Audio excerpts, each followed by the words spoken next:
Good day, good evening, fans or viewers from all over the world. Welcome to Conversations with CJ Rose, The Time and What Must Be Done. We're broadcasting again live from our studios here in East London, MediaNet TV, connecting with our sister station all the way over there in Florida, Flex FM, Flex Live Stream, saying big up to the Flex family and TC Flex.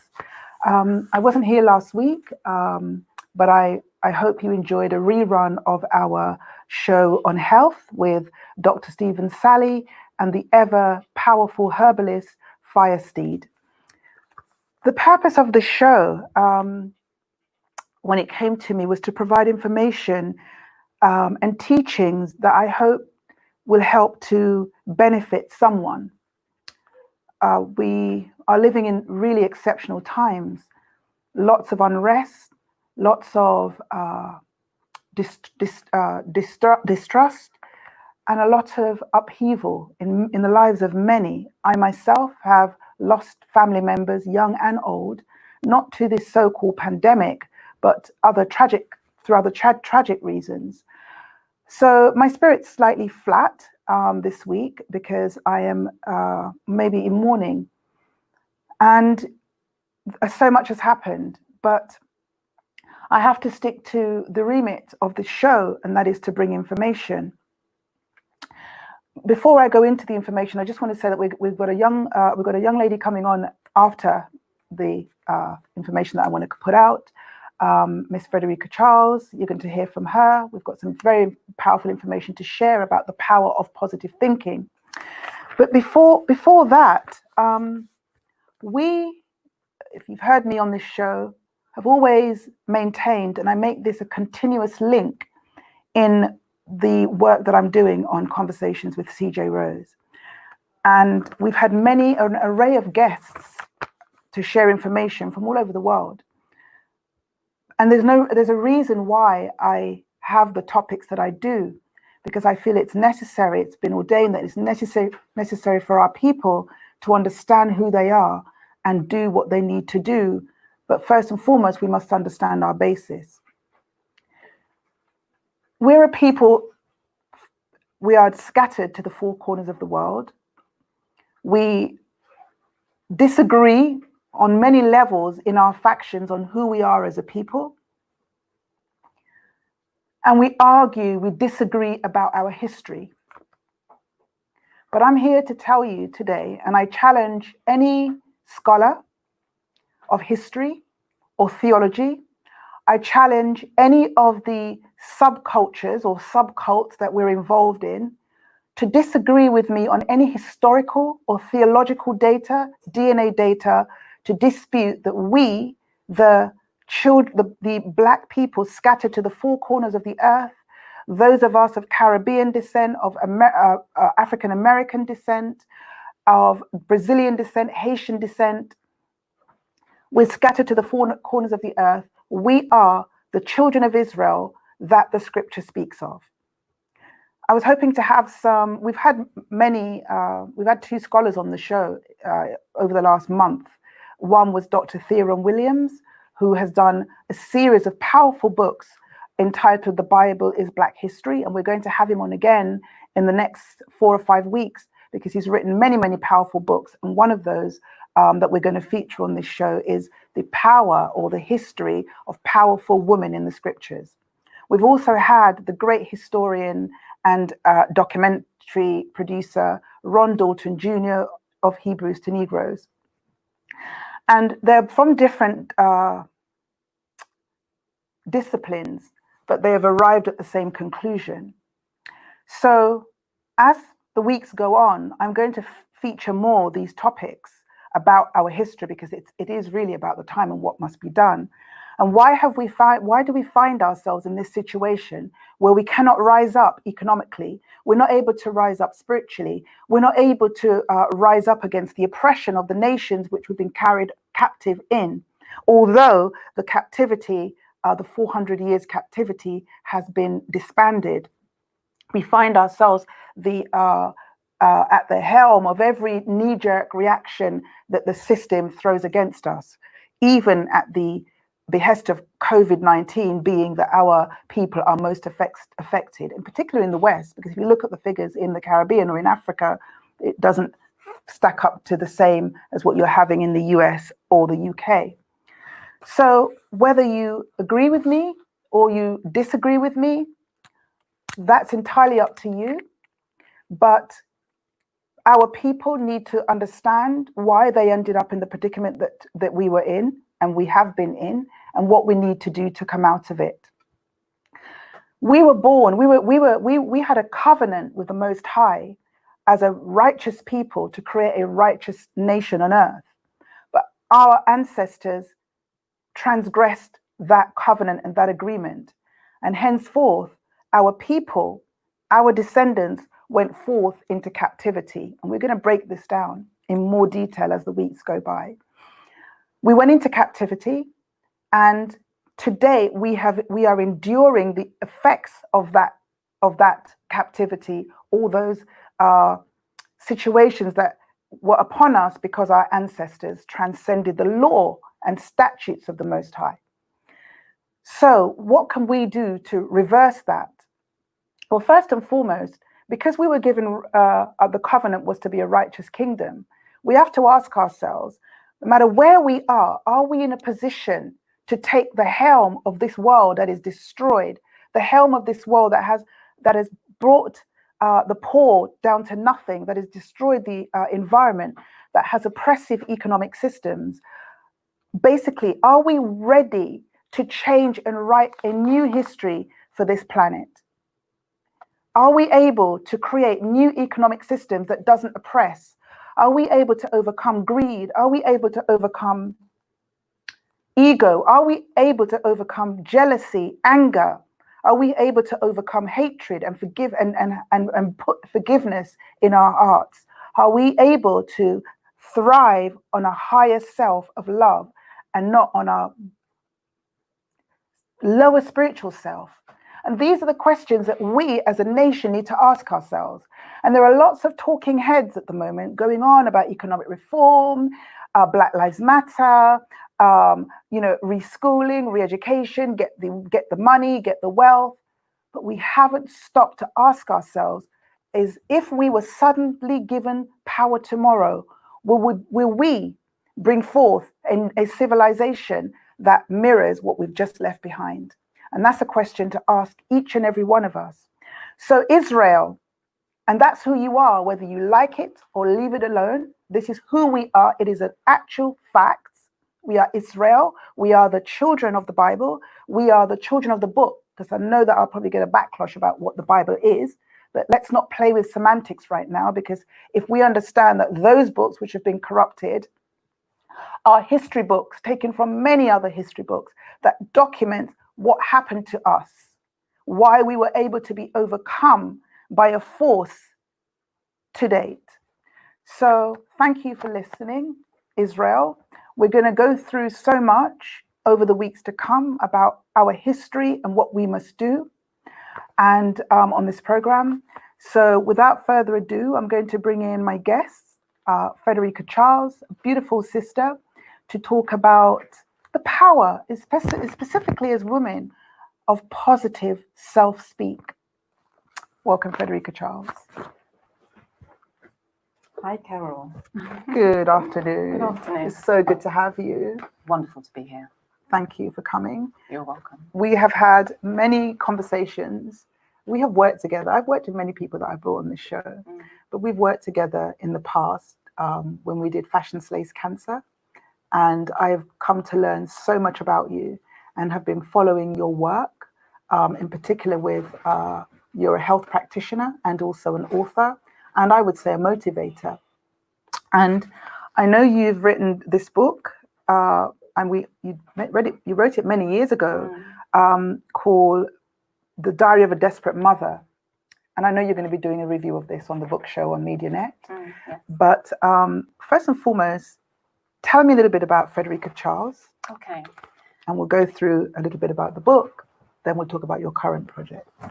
So I'm one of 7 siblings. My parents are of Dominican heritage. I was born in London, but later on was in Paddington, then moved to Hackney. And so I call myself a Hackney girl. My love for fitness and health came at a really early age. I just enjoyed moving my body, playing sport. My dad played cricket for Dominica, and also he played football for Dominica, and he was really active. He loved to walk.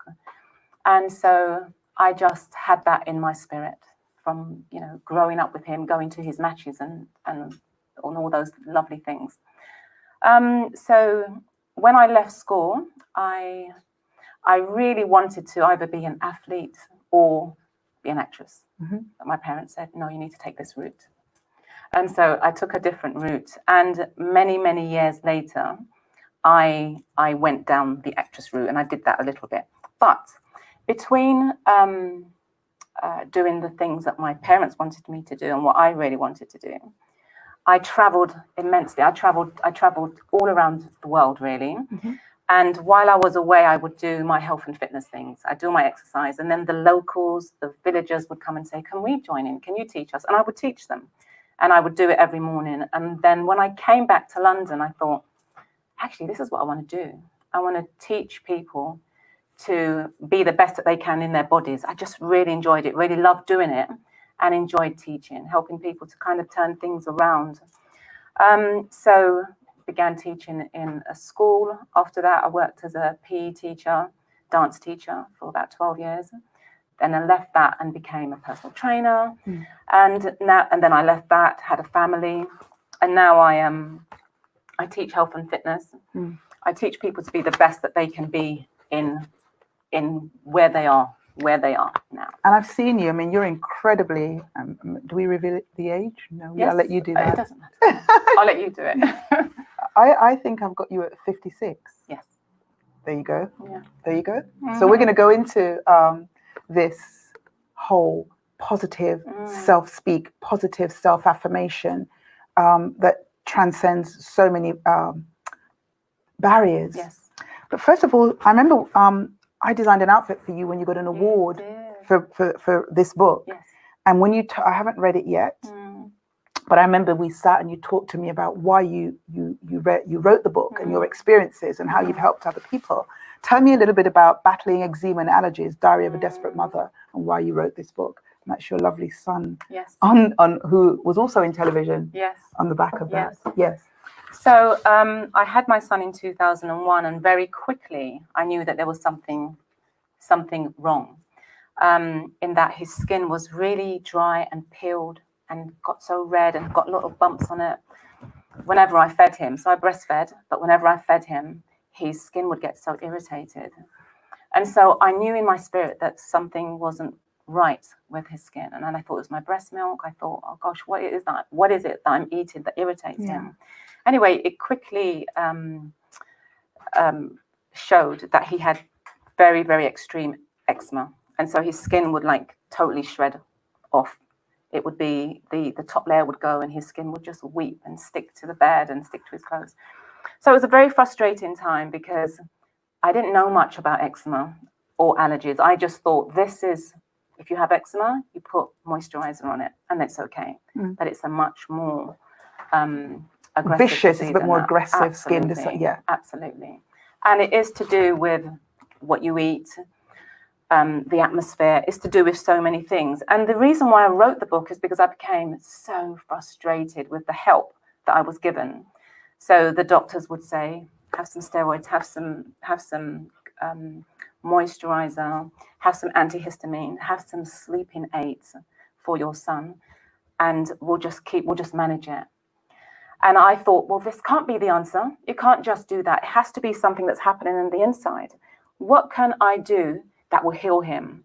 So my thing was always, I want to find a solution for this so I can do it.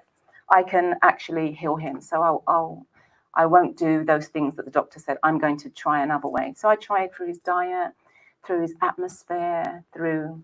So when you say through the atmosphere, do you mean changing the temperature in the house, maybe the bedclothes or stuff like that? Is that what you mean? Yes. Yeah. And the detergents, just everything. Yeah. But I couldn't heal him. What I learned from that wonderful time was that I could deal in my moments. And the moments are really fabulous because in that moment, you can just try your best. But if you look at, oh no, what's going to happen tomorrow or next week or 3 months down the line, or what this, and you're kind of panicking, thinking about the future, you're not dealing with your moments. I noticed you said, you've said what happened in that wonderful time. Because when we spoke some years ago about your experience, you said you didn't sleep for years. How many years did you not have? Probably for 6 years. I only slept for 45 minutes at a time because that's all my son could sleep without waking up and scratching himself. I'd bandage him from top to bottom. So it was a very stressful time. But you call it, in reflection, you've called it that wonderful moment because you learned. You gathered so much from it. I mean, everything that happens in our life, we can either be the victim of these adversities or the master of it. And when you feel helpless about anything, whether it be a dis-ease or something that's happening in your environment, whatever it is, if you look at, okay, what's actually happening? What do I need to do about it to make that go away or make it better? How can I do it? Let me do what it is I can do. And then now let me be in that place of acting like it is there. I understand. So imagine, for example, my son's scratching away. And I think, oh gosh, what can I do for him right now? So right now, what I can do for him, I can give him a bath and put cooling stuff, moisturizers on him. I can bandage him. He's going to be comfortable for this moment right now. That's what I'm going to do. Okay. So I do it. And then I'm going to imagine how things are going to be when it's always like this. And because I imagine it, I feel in a better place. I feel more happy. I feel more optimistic. I feel more able to hear what it is I need to do. Rather than panic. And woe be unto me. Yes. You handled the situation. Yes. And that carries over to everything in life. Absolutely. You know, for the moment you can say, oh my gosh, what am I going to do? What am I going to do? What am I going to do? And if you're just saying, what am I going to do? What am I going to do? Sometimes we don't get the answer. We're just going to get thrown back to us, maybe by the universe. Lots of, what am I going to do? What am I going to do? So we have to sow the seed of, okay, what's the problem? And what can I do about it? And you start looking in a nice, calm way, what can I do about it? And then you do those things. And then you just get into a calmer place and more answers come. People come to you with these answers that you didn't even know that you were actually asking. And it just makes life, I think life is supposed to be lived like that we should live more in our moments rather than living with our what ifs. So powerful. If you got information in here that, because we know that skin disorders in our community, again, because of our diet, heavy mucus building foods, maybe sensitivity to harsh stringents like detergents and soap, etc. And it could even be what's in the water. Yes. Because you see this so much, more so in the West than if we were in the Caribbean or maybe Africa, where children with skin disorders in the way that you see it here. Is there any information in the book that could help someone whose child is going through severe allergic reactions to life, basically? Because that's how I think, well, I've suffered with eczema and I know it comes from, mine was probably around the stuff that was in the environment because I was very sensitive. And it's awful. What helped me was homeopathy and Chinese remedies. But is there anything in here that would help someone find the cure, or is it really about how to handle the situation? Yes.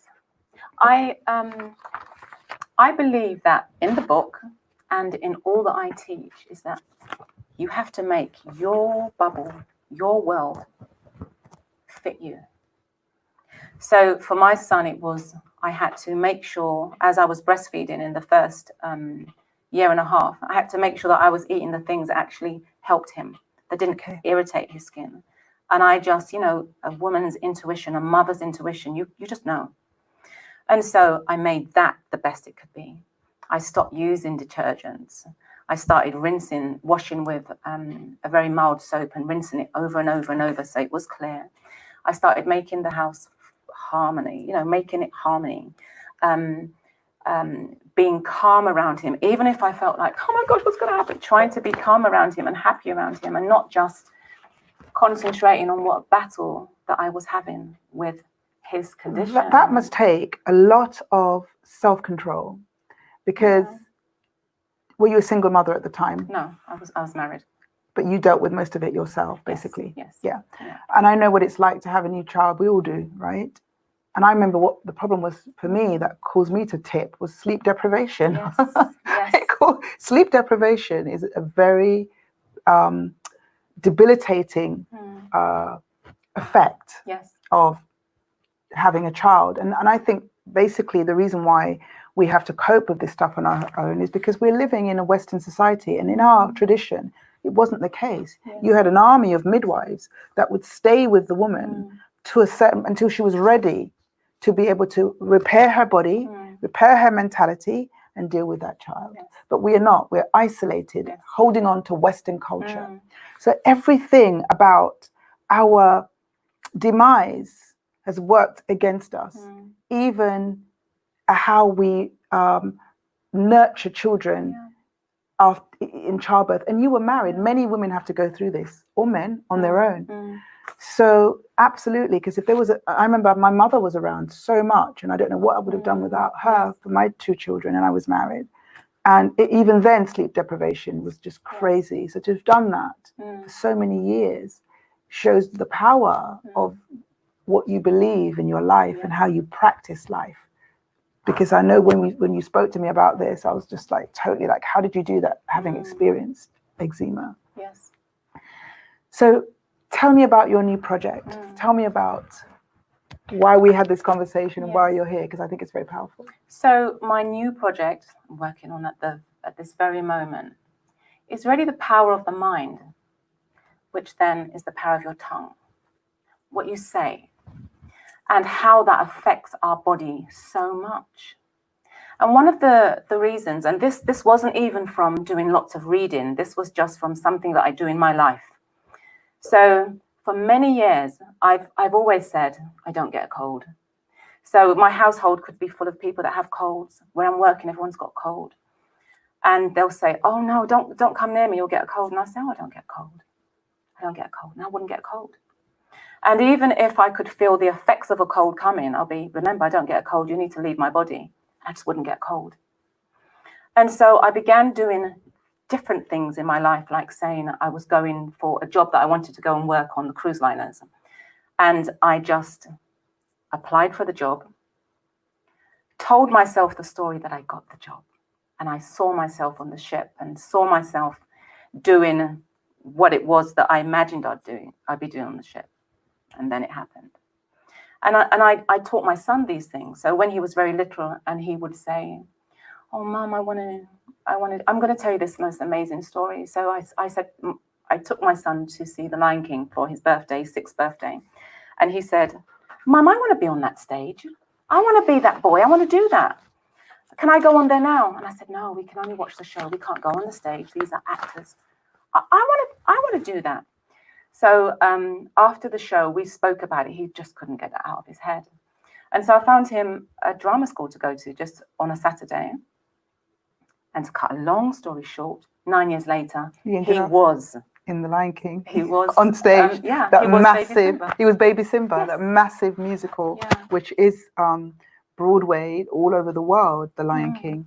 So there you go. The power of, the scripture says that life and death lies within the tongue. Yes. Yes. And I think that's very, very powerful. It's a constant reminder to myself. Yes. And also, not only is it detrimental to self if you speak negativity or positivity, well, a detriment is a negative speak to self.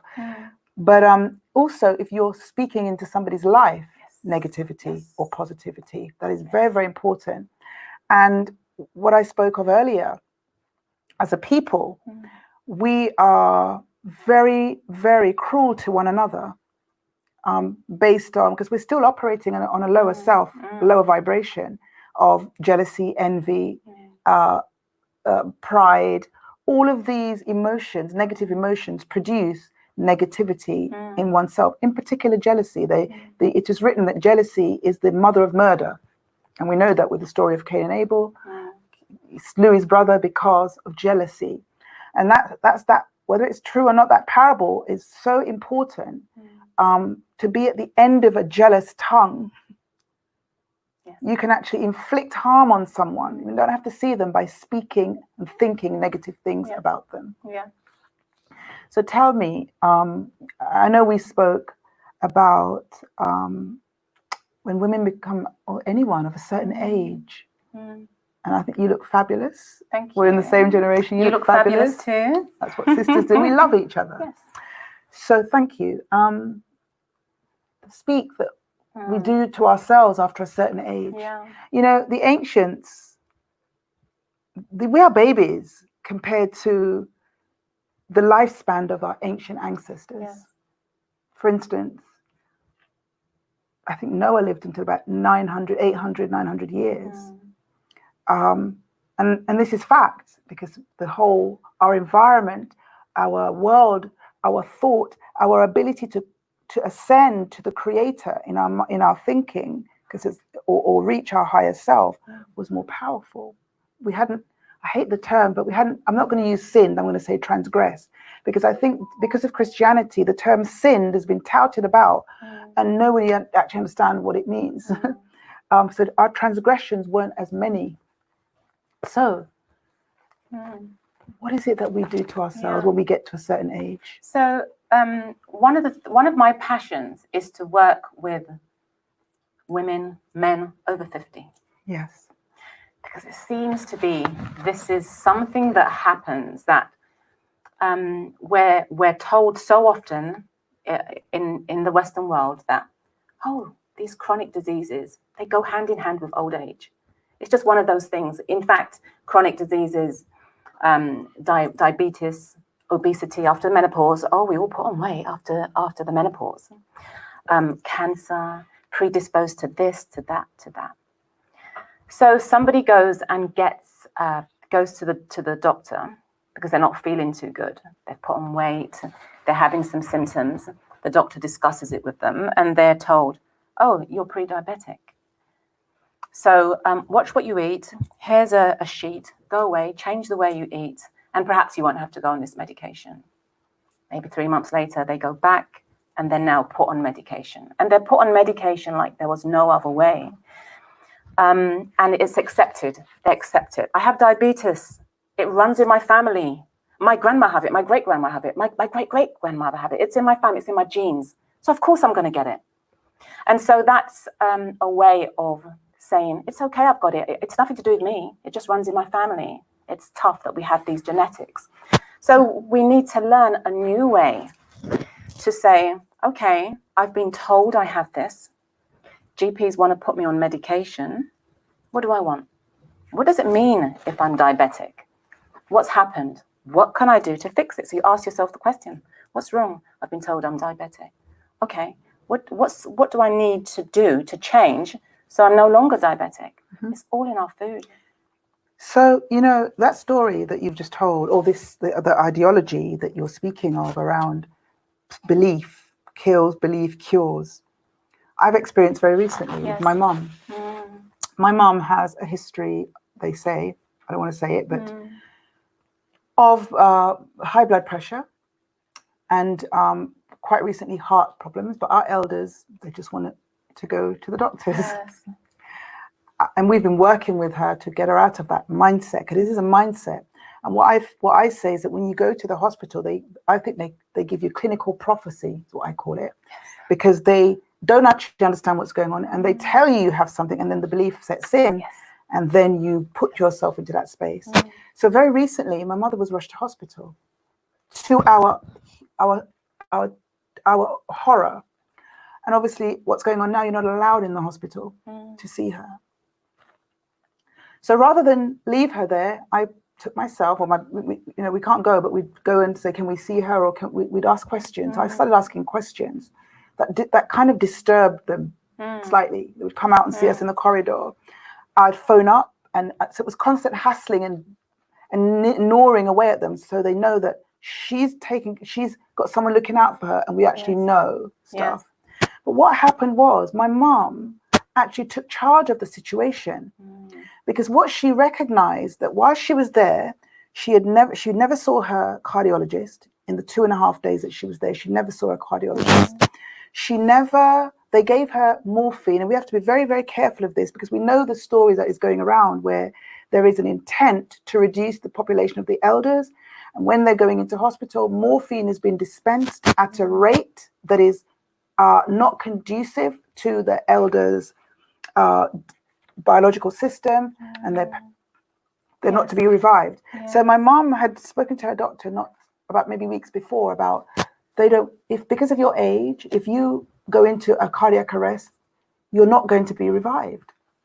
This was a decision that was made without her consent. So knowing this, on that ward, my mum said to them, don't you think I know what's going on? She says, you are not going to kill me today. She took her own power back. She says, I will not die for you or anyone. I have a life to live. And you think, she challenged them. She challenged her doctor. She said they were so shocked. Yes. And these were student doctors. And when my mother was speaking to me, I said, you said that? So I said, you've taken your power back, because you're now awake by the grace of the Most High. And that happened through prayer, because we prayed. We got involved as a family by making them, even though you won't let us see our mother for whatever your reasons are, we know about your COVID-19, but we kept hassling them with information. I would go to the hospital and I would put my phone on and I'd let them know that I'm filming, or I'm not filming your face, but I'm actually recording what you're saying to me. And they're very smart, because they think, okay, this person knows a little bit too much. So by the grace of the Most High, my mother was released. And her spirit at the moment is so she's fighting back. And that is what you're saying about fighting back by speaking life into yourself. Yes. We need to take ownership of us. So when my son was little, he used to say, you're not the boss of me, mummy. Yes. And I say, I'm the boss of you until you're 18. Yes. But that was something that really stayed with me. Yes. And so now I say with my adult clients, be the boss of you. Be your expert. Be the one that knows about you more than anyone. You go and sit in front of a GP and you say, this is happening, this is happening, this is happening. Because how old are you? Okay, what ethnic background? Okay, yes, probably this. This just happens to people of your ethnicity and your age. So we'll just put you on some cholesterol, high blood pressure, whatever it is. So they become the expert of you if you allow it. And many of us allow it. So we come home with this bag of pills and we take them. And I never say to my clients, don't take it. I say, okay, so you're on high blood pressure medication. And how long until you get healed? Let's just write it down. Oh, there's no healing. Oh, and you're on diabetes medication. How long until you're healed? Oh, no, you don't know. There is no talk about that. All what happens is you're on this diabetes medication until the next step, where you perhaps have to take insulin, until the next step, where you're dealing with limb care, until the next step where you may have to have amputations. Instead of saying, okay, I'm diabetic because there's too much sugar in my body. It's on my plate. The problem is on my plate. But because we accept, the doctor said, this is what I need to do. This is what's going to heal me. And who are you, Frederica? Like, you are a health and fitness practitioner. I have over 30 years experience in what I do. I'm not paper qualified to give you advice on what drugs you can take, but I do know that my plate is my medicine. And thank you, because we've had 4 health shows or health talks, and we're having another one next week, because what the plan is to have one every month, because obviously health and well-being is very, very important for now. Yes. And I love what you're saying, and I'm hoping that our listening and viewing audience out there from all over the world really follow the thread of this program, all these conversations that we have. Look, we might be boring. We don't have Facebook and Twitter and all of this stuff. Tune into Conversations with CJ Rose, because this is an ordained platform to give life to our people and the world. Share the information. And this is a reoccurring theme, that let your food be your medicine. Yes. Instead of, oh, I deserve a treat. I know it's not good for me, but I deserve a treat. That is like, that kind of thinking. It's like, what does a treat mean? You should say this, because this is true.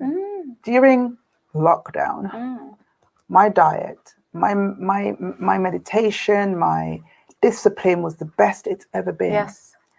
In the freedom, so-called freedom, that has happened, where you can get around a little bit more, I was doing that. I'm going to listen. For those of you in the US, we have this traditional dish in the UK called fish and chips. I love fish and chips. So I always go to the best fish and chip shops. And I went and had fish and chips. Yes. Then I had a bit of chocolate. Then I had a cake. Do you know that nearly put me on the floor? It's gone from my system. I don't need it. If I take it now, I will be worse off than where I was before I went into my own self-cleansing and my own self-healing. Yes. And you're so quite right that this whole let's have a treat, it's not necessarily it's not for us. It's not a treat. It's not a treat. It's just a lie. It's a lie. An absolute lie, I've experienced it. I have. Yeah. And, people don't realize that chips are full of sugar. Okay. You might as well just throw 2 chocolate bars down your throat. And it's not a treat because it doesn't make you feel good. For the American listeners, chips for us is what you call French fries. Yes. No, what they call it? Yes. They call it fries. So our chips is their French fries. Yes. And our crisps are your chips. Yes. Yes. Yes. Something like that. Yeah. Anyway, I'm getting something like that. So it's I know potato is sugar, it's starch. Yes. So how do you overcome the body? And before I asked the question, actually, the answer just came to me. Why does the body crave sugar so much? Because it does.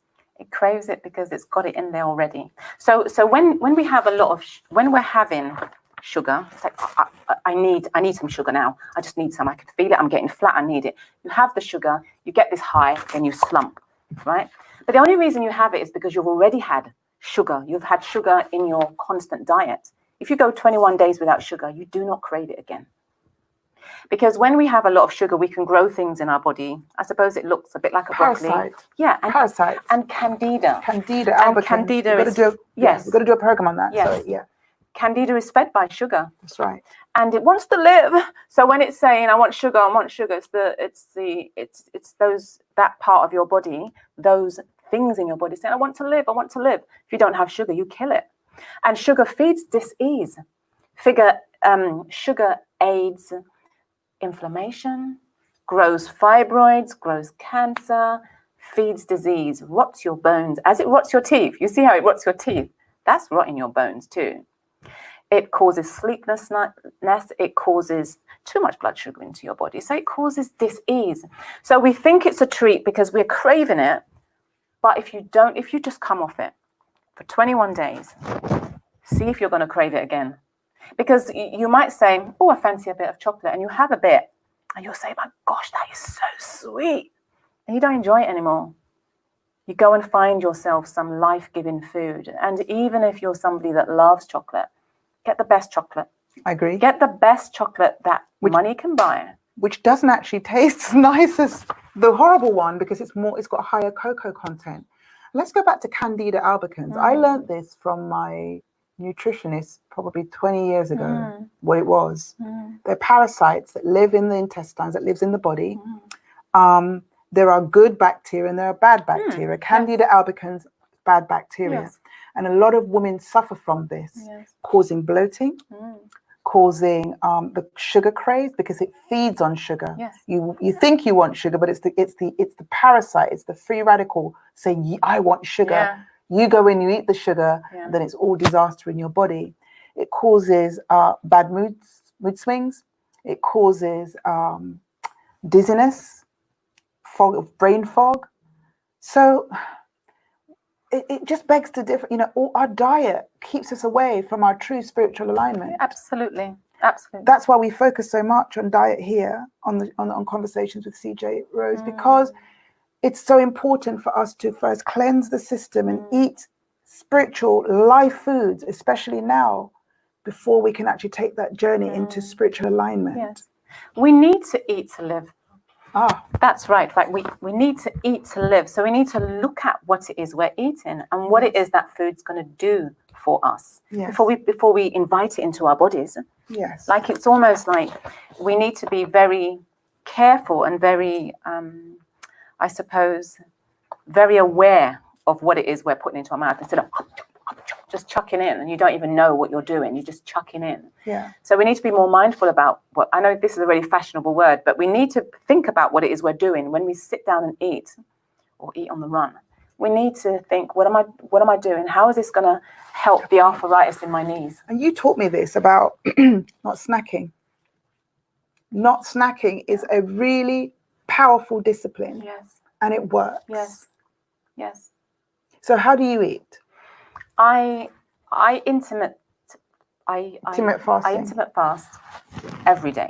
Intermittent fasting. Yeah. Tell us what that is. So I give my body a rest. So in our society, Western society says breakfast, snack, lunch, snack, dinner, something to eat before I go to bed. 6 times. Your body is bombarded with food. Your liver is constantly working. The only break it has is when you sleep. And that's when the body should be repairing. Yes. Trying to process the food. But it's processing the food. So intermittent fasting means that I will eat once or twice a day, but I will not eat until after 12 o'clock. So I've had the day before, I didn't eat at 8. I didn't eat from 8 o'clock. And then so my body's had all that time to rest, get rid of the food that is in my colon, in my digestive system's gone. And now my liver, for a great way to explain it, my liver's saying, okay, I've done all that digesting. What can I go and do? Oh, I need to get rid of those free radicals. It will start cleansing and healing your body. We have everything we need in here. But because our liver is so bombarded, it gets so fat sometimes. When we have that big fat around our belly, it's not just there's fat underneath the skin. It's in the liver. It's in the liver. It's in the organs. The organs become fat. And when they become fat, they can't work properly. And when they can't work properly, they get a bit stiff. And when they get stiff, they can get cancer on them. They get fungus on them. So when we're not eating, we allow our bodies to say, okay, what can I do for you? And your body just goes round and sends the little messengers and the repairers to clean out what it needs to clean. But if your stomach is always full, you cannot heal yourself. Absolutely. We need to look at our plate and even look at the reason we're eating. Sometimes we're eating because we're depressed or we're stressed. But the food, the constant eating, you're in a vicious cycle. So you self-speak, you speak positivity in yourself from even at the time when. How old is your son now? How old is he? He's 19 now. Really? He's 19. My goodness. And 6'4". Yeah, that makes sense. That makes a lot of sense. Yeah. So you started to speak your health into your life. Yes. So therefore, what you speak is what you think. Yes. What you think is what you speak. So you're on a good cycle. Yeah. And it just puts happiness inside of you. Yes. And when you're happy, you make different decisions, and what you need gets attracted to you like you're a magnet. Yes. I mean, have you ever had a day like this? And I'm sure our viewers have had days like this. You look in the mirror and you might say, oh God, I look so awful. Look at the bags under my eyes. Look at my skin. Oh, I feel so fat. I feel whatever. They say these things. You go to work in not a really good mood. You stub your foot on the pavement. You miss the bus that you normally get. You drop your lunch. everything just starts going, see, today's just an awful day. It's an awful day. It's an awful day. You've started to speak. You've just set yourself up. Because what you do, whatever you speak, the universe will come and prove you right. We're magnetic. Yeah, the vibration will prove you right. So if you were to instead look at yourself and say, I would challenge our viewers to do one wonderful thing for themselves, is to get up every morning and look in the mirror. And if you don't want to look in the mirror for whatever reason, don't. But speak something wonderful about yourself. Say, I have the greatest health. This is something I say every day. I say, I have amazing health. I have an amazing body. I have an amazing family. I have an amazing life.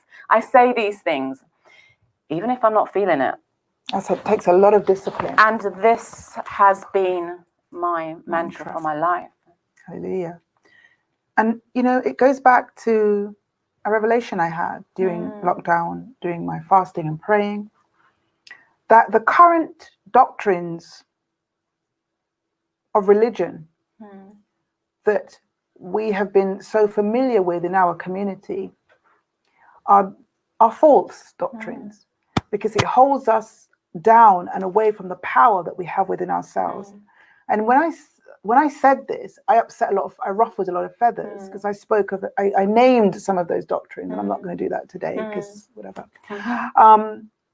But as an ancient people, we knew how to speak truth to power in self. Yes. We had this power. Yes. And all we can do now is complain about, oh my gosh.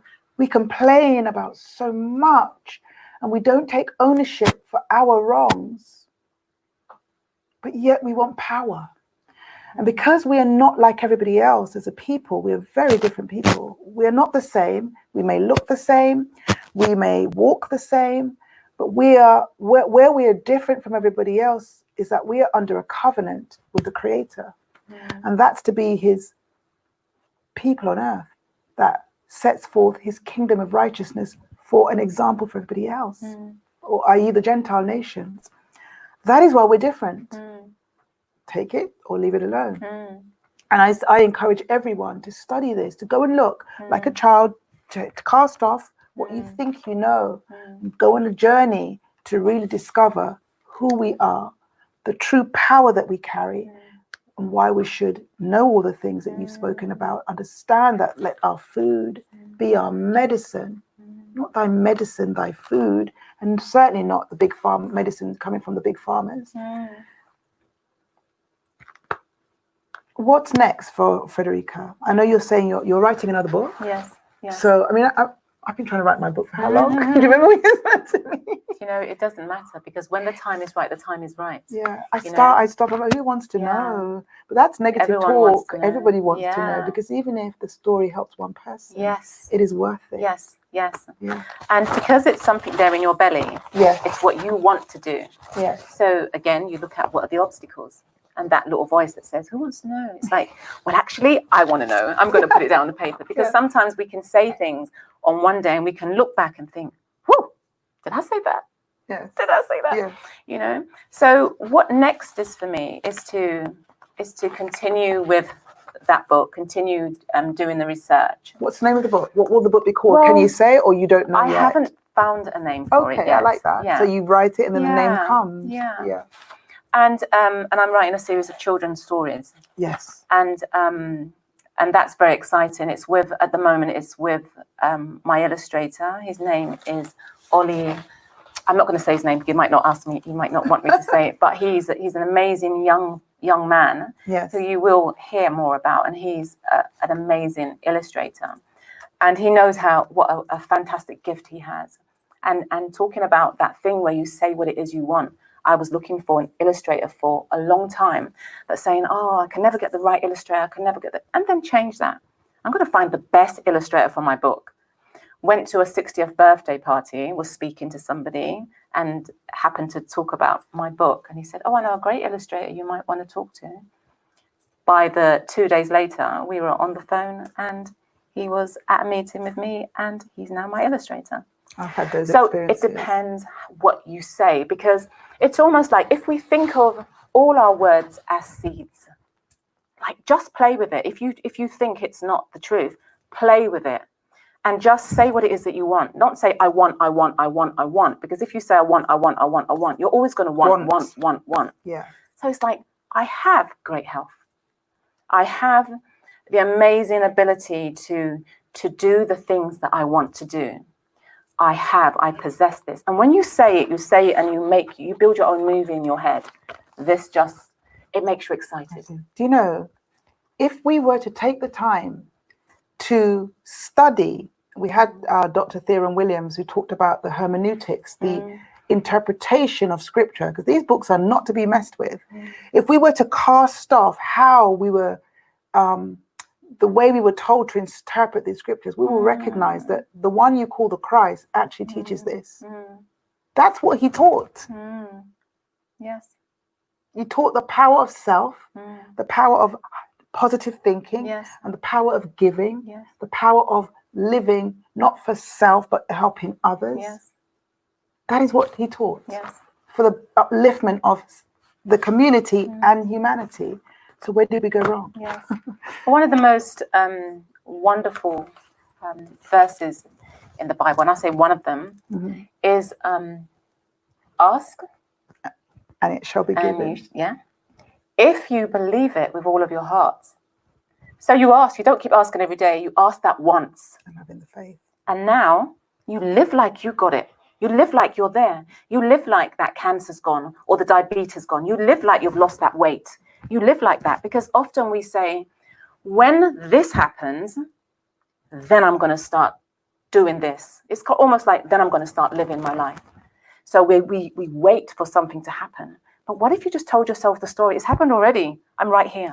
But it takes a lot of healing in oneself, because we have lived trauma. And even if it's not our own, we've inherited trauma through our generations. And we talk about the body holds, the DNA holds the footprint of our ancestors. So one thing I recognize is that as a nation, before we can actually move forward, this is why the scripture says about repentance. Repentance is actually to stop what you're doing, which is not benefiting you or others, and change and heal. If you notice in the scriptures, what did Mashiach do most? He healed. He was a healer. He didn't only heal with his hands because he had the gift. He also healed through his words. So it shows that that's something we have to go through first. And I think we are running ahead of ourselves when we haven't healed. True healing and repentance mean to turn away, because it sounds very drastic, isn't it? Repent, turn away, heal. First thyself is what you're speaking of. About what do you say to self. And I've experienced this, and it's very powerful. Very powerful. Very, very powerful. And as a parent, it's very powerful what you tell your children. You know, we have got, many generations of parents cussing their children. Like cussing their children. Even if the children are not there. I totally agree with you.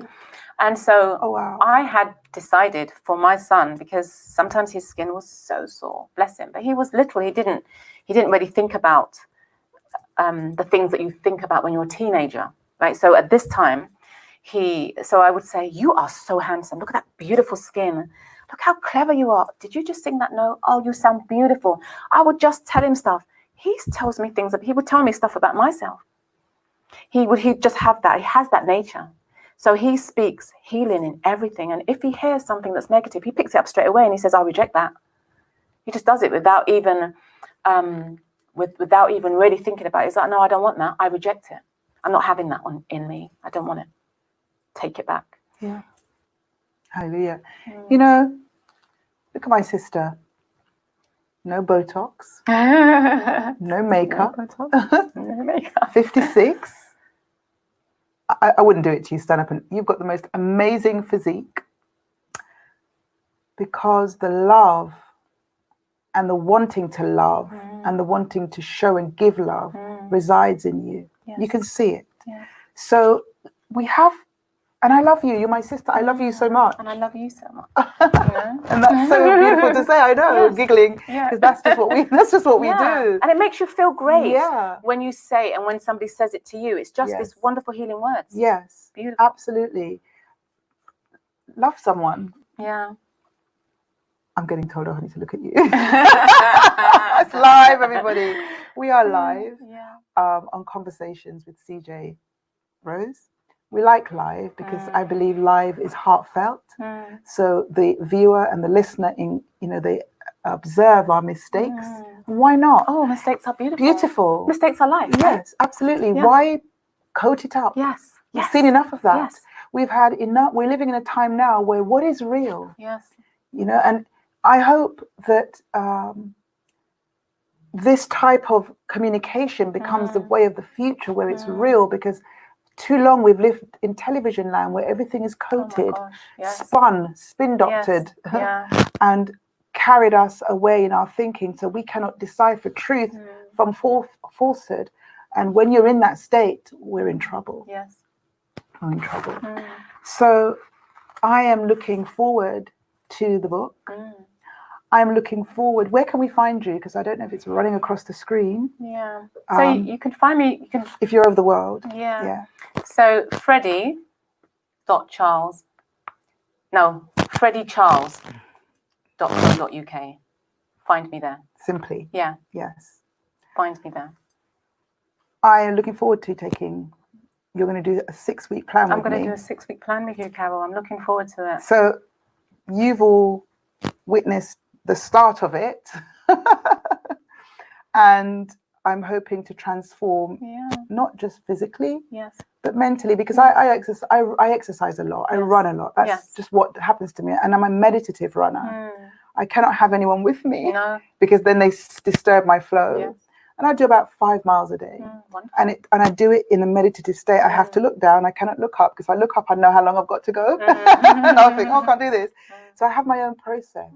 And I can go on, and I solve a lot of problems, or I get a lot of inspiration through running first thing in the morning. I used to be a sprinter, which I really did. Yeah. So that kind of thing is in me to exercise. But I'm looking forward to working with my sister. And we've talked about doing and we're going to work on this, a retreat. In beautiful. I want to go to the Lake District. And when I was looking at sort of how can that happen, I saw the most amazing getaways, and I thought about we need about 20 women on invite. That'd be wonderful. Where we're going to come together as sisters, and we're going to do stuff, and we're going to comfort one another. And I know you're going to be there. So watch this space. And we need more of that. Yes. We'll develop that. So thank you very much for coming on the show, Frederica. And I'm going to have you again, because I want to have a platform full of wise people and sisters and brothers like yourself, so we can start to be that which we were called to be to one another and to the world. So thank you. Thank you. And hope to see you again. You definitely will. Thank you. Thank you.